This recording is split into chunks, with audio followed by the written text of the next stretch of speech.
আল্লাহ পাক রব্বুল আলামিন ডাকে شهر رمضان الذي أنزل فيه القرآن هدى للناس وبينات من الهدى والفرقان আল্লাহ ডাক দিয়ে বলে রমজান মাস যেই মাসে আমি আমার বান্দাদেরকে সৎ পথে আনার জন্য এবং হেদায়েতের পূর্ণ আঙ্গ দেখানোর জন্য, হেদায়েতের প্রমাণ দেওয়ার জন্য, সত্য মিথ্যা যাচাই করার জন্য আমি আল্লাহ আমার বান্দাদের কাছে আমি কোরআন নাজিল করেছি। কোরআনটা কোন কারণে নাজিল হয়েছে, কোন মাসে নাজিল হয়েছে, আল্লাহ পাক রব্বুল আলামিন কোরআনকে কতটুকু মর্যাদাপূর্ণ করেছেন, আল্লাহ পাক রব্বুল আলামিন কোরআনকে কতটুকু করে নিয়ে গিয়েছেন, যেই মাসে নাজিল করেছেন এই মাসটাকে পর্যন্ত ফজিলত বানিয়ে দিয়েছে, যেই মাসে নাজিল করেছেন, যেই মাসে অবতীর্ণ করেছেন, আল্লাহ পাক রব্বুল আলামিন ওই মাসটাকে গুরুত্বপূর্ণ করে দিয়েছেন। যেই জায়গার ভিতরে রমজান মাস বাদে অন্যান্য মাসের ভিতরে যদি আপনি যদি একটা অক্ষর পড়েন, কোরআনুল কারীমের আল্লাহ পাক রব্বুল আলামিন এই পবিত্র কোরআনের একটা হরফ যদি রমজান মাস বাদে পড়েন, তাহলে এই অক্ষরের হরফে আল্লাহ পাক রব্বুল আলামিন আপনার আমলনামায় 10টা নেকি করে দেন। কত মেরে বলেন সুবহানাল্লাহ। শুধু তাই নয়, রমজান মাস বাদে আপনি ওই জায়গার ভিতরে 10টা নেকি পেতেন, ওই জায়গার ভিতরে যদি আপনি 10টা নেকির যদি যোগ দেন 70 করে, তাহলে আপনি এখানে পেতেছেন 700 নেকি। যেই জায়গার ভিতরে আল্লাহ পাক রব্বুল আলামিন এই কোরআনের উসিলায় এই পবিত্র মাহে রমজান মাসটাকে গুরুত্ব করে দিয়েছেন, এই পবিত্র মাহে রমজান মাসটাকে ফজিলত করে দিয়েছেন, তাহলে এই কোরআনের কতটুকু মর্যাদাপূর্ণ এবার বলেন। এই কোরআনের কতটুকু মর্যাদাপূর্ণ। আমরা এখন 5 ওয়াক্ত নামাজ পড়ি, রোজা রাখি, কিন্তু এখনো আমরা এরকম আছি যে কোরআন তেলাওয়াত করতে পারি না, এরকম আছে কোরআন পড়ি না, এমন আছে যারা আমরা নামাজই পড়ি না। যে জায়গার ভিতরে কোরআন যদি না নাজিল হতো তাহলে আমরা এই ফজিলত মাস পাইতাম না, যদি কোরআন যদি নাজিল না হতো তাহলে আমরা এরকম গুরুত্ব মাস পেতাম না। যে জায়গার ভিতরে আপনি যদি প্রতিনিয়ত যদি কোরআন তেলাওয়াত করেন, আর যদি আপনি যদি কোরআন যদি নাও পড়তে পারেন, তাহলে এইভাবে যদি কোরআন যদি আমরা তাকাইয়া থাকেন, আল্লাহর কাছে যদি বলেন আল্লাহ আমি কোরআন পড়তে পারি না, আমি কোরআন শিখতে পারি নাই, আমি অল্প বয়সে আমি সংসারে হাল ধরে ফেলেছি, আমি অল্প বয়সে আমি সংসারে হাল ধরে ফেলেছি, আমি কোরআন তাকাইয়া থাকি কিন্তু কোরআন পড়তে পারি না। এই কোরআনে আপনি যখন তাকাইয়া থাকবেন, আল্লাহ পাক রব্বুল আলামিন আপনার আমলনামায় সেই সওয়াব লিখে দিবে। উচ্চ করে বলেন সুবহানাল্লাহ। শুধু তাই নয়, ও আমার বাবাজিরা, কাল হাসরের ময়দানে আল্লাহ পাক রব্বুল আলামিন কাজ করে যখন উঠবেন, আল্লাহ তো বলে দিয়েছেন দ্বীনে ইলম তলব করা প্রত্যেক মুসলমানদের উপর ফরজ, দ্বীনে ইলম তলব করা প্রত্যেক মুসলমানদের উপর ফরজ। আর এখানে আপনি তো কোরআন পড়তে পারেন না, আপনি তো দ্বীনি শিক্ষা পড়তে পারেন নাই, তখন আল্লাহর কাছে গিয়ে আপনি যখন বলবেন আল্লাহ আমি কোরআন পড়তে পারি না, আমি কোরআন তরজমা করতে পারি না, আমি কোরআন শিখতে পারি নাই, শুধু আমি এইভাবে তাকাইয়া তাকাইয়া আপনি যে সৃষ্টি করেছেন কোরআনের মহাব্বত নিয়েছি, সুহবত নিয়েছি, তখন কোরআন আল্লাহ পাক রব্বুল আলামিনের কাছে ডাক দিয়ে বলবে আল্লাহ আপনার বান্দা কোরআন পড়তে পারে না, ঠিক আছে, আপনার বান্দা কোরআন শিখতে পারে নাই, ঠিক আছে, কিন্তু আমার মহাব্বত আমার ভালোবাসা আপনার বান্দার অন্তরের ভিতরে ছিল, সেই কারণে আমি তার জন্য সুপারিশ করতেছি, তাকে তুমি জান্নাত করে দাও। উচ্চ করে বলেন সুবহানাল্লাহ। যে জায়গার ভিতরে কোরআন এত গুরুত্বপূর্ণ, যে কোরআন আল্লাহ পাক রব্বুল আলামিন সৃষ্টি না করলে এই যে পবিত্র মাহে রমজান মাস আমরা পেয়েছি, এই রমজান মাস আমরা পাইতাম না। এই কোরআন আল্লাহ পাক রব্বুল আলামিন পবিত্র মাহে রমজান মাসে নাযিল করেছেন। সুবহানাল্লাহ। কোরআন আল্লাহ পাক রব্বুল আলামিন যে জায়গাতে বলেছেন যে আমাদেরকে সৎ পথে আনার জন্য, আমাদেরকে হেদায়েতের প্রমাণ দেওয়ার জন্য, সত্য মিথ্যা যাচাই করার জন্য আল্লাহ পাক রব্বুল আলামিন এই কোরআন আমাদেরকে দিয়েছে, এই কোরআন আমাদেরকে নিয়ে দিয়েছে।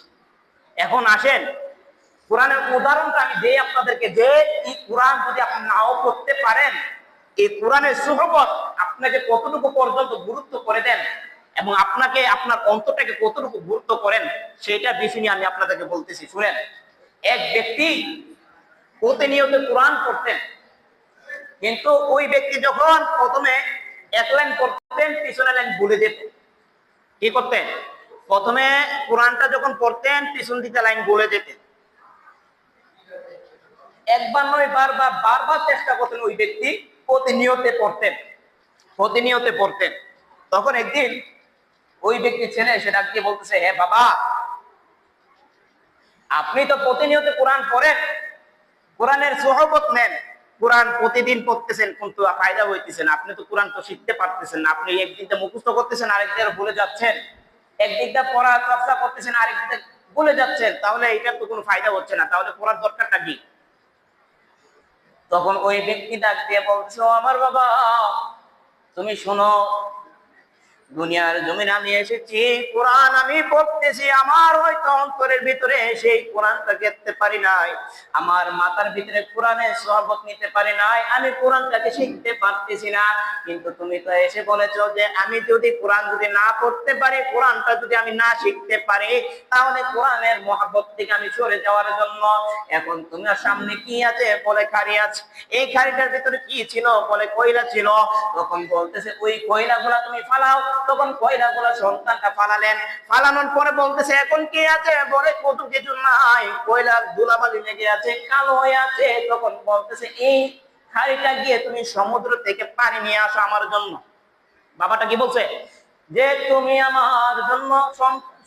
আমার জন্য সমুদ্র থেকে ওই খাড়ি দিয়ে পানি নিয়ে আসো।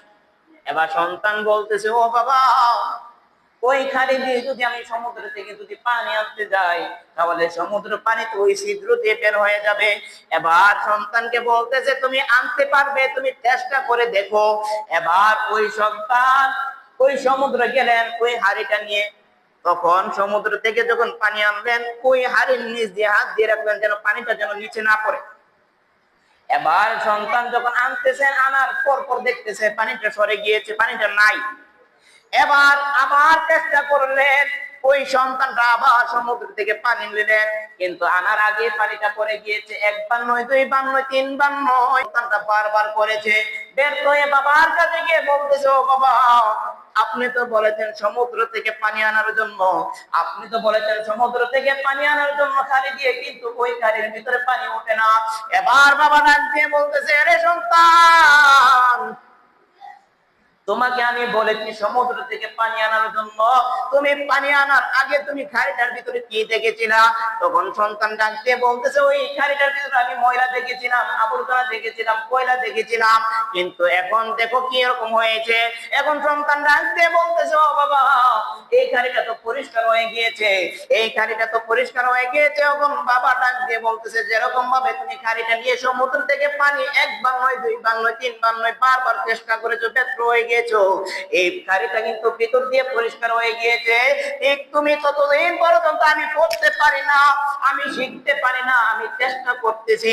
ওই কোরআনের প্রতি মহব্বত আছে, ওই কোরআনের সওয়াবত আমার অন্তরে আছে, তাহলে আমি যতদিন পর্যন্ত পড়বো, ততদিন পর্যন্ত আমার অন্তরের ভিতরে যত কয়লা আছে, যত মল আবর্জনা আছে, সব কিছু সাফ হয়ে যাবে। তোমরা বলেন সুবহানাল্লাহ।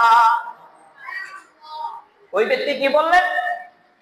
তুমি যেরকম খাড়িটা নিয়ে একবার নয়, দুইবার নয়, তিনবার নয়, বারবার চেষ্টা করেছো সমুদ্র থেকে পানি আনার জন্য, তুমি ভিতরের দিকে লক্ষ্য করো নাই যে ভিতরে খাড়িটা কি কয়লা কি আগে আছে নাকি ওইটা পরিষ্কার হয়ে গিয়েছে। ঠিক ততটুকু ওই খাড়ির মতনই আমার অন্তরটাও এখন বর্তমানে কয়লা হয়ে আছে।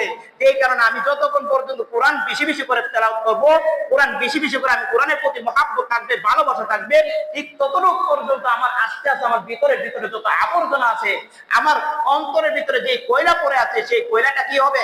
আস্তে আস্তে দূর হয়ে যাবে। বলেন সুবহানাল্লাহ। তাহলে আল্লাহ পাক রব্বুল আলামিন এই কোরআনের ফজিলত কতটুকু দিয়েছেন, কোরআনের গুরুত্ব কতটুকু দিয়েছেন, এবার ভাবেন আল্লাহ পাক রব্বুল আলামিন আমাদেরকে কতটুকু গুরুত্ব দিয়েছেন কোরআনের প্রতি। ওই আমরা পড়তে পারি বা নাই পারি, কিন্তু কোরআনের অক্ষরগুলো তাকাই থাকবে, আল্লাহ কিভাবে বানিয়েছেন, এই কোরআনকে কিভাবে আমাদের কাছে তুলে ধরেছেন, সেই দিক দিয়ে আমি তাকিয়ে থাকবো। এই কোরআনের প্রতি যদি মহব্বত থাকে, তাহলে আপনার জন্য জান্নাত নিশ্চিত। এই কোরআনের প্রতি যদি মহব্বত থাকে, এই কোরআন আপনার জন্য সুপারিশ করবে আল্লাহ কোরআন। কিন্তু এখন দেখা যায় মাশাআল্লাহ, আমাদের মা বোনরা আছে, বাবা ভাইয়েরা আছে, তারা রমজান মাসটা আসলে কোরআনটা যাই একটু ধরে, কোরআনটা যাই একটু ধরে, কিন্তু পরবর্তী সময় দেখা যায় যে বছরের মাস ঘুরে যায়, 12 মাস 11 মাস ঘুরে যায়, ঘুরার পরে দেখা যায় যে কোরআনের প্রতি কোনো মহাব্বত নাই, মায়া ভালোবাসা কোনো কিছু নাই, কোরআনের উপরে ময়লা পড়ে আছে, কোরআনের উপরে ময়লা পড়ে আছে। ঘর পরিষ্কার করে, ঘর পরিষ্কার করে, বিছনা চাদর পরিষ্কার করে, কিন্তু কোরআনের ভিতরে প্রতিনিয়ত ধুলাবালি পড়তে পড়তে পড়তে পড়তে কালো হয়ে গিয়েছে, কিন্তু ওইটা আমাদের এখনো খেয়াল আসে নাই। ওই পবিত্র মাহে রমজান মাস আসলে তখন গিয়ে পরিষ্কার করে কোরআন শরীফটা নেই।